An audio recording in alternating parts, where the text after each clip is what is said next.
The protests and the apparent exodus of fighting-age men from Russia following the call-up of hundreds of thousands of military reservists for the war in Ukraine is still going.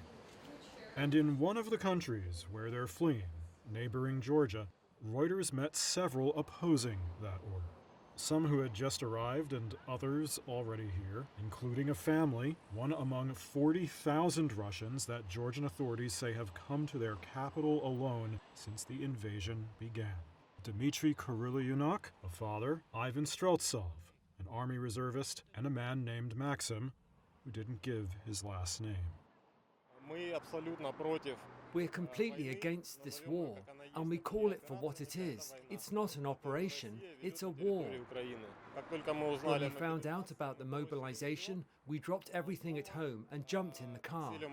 Russia is being fragmented and destroyed by corruption, lawlessness, suspension of all rights and freedoms, and suspension of views. I took part in protests when the military operation started. For us as citizen activists, things have become very difficult at this moment in our own motherland. We're all being watched. All of this has pulled us back. Pulled us back from growth, from progress, from unity. It's pulled us back, for example, from fighting for ideals like climate change and world hunger. For me, this is a huge tragedy.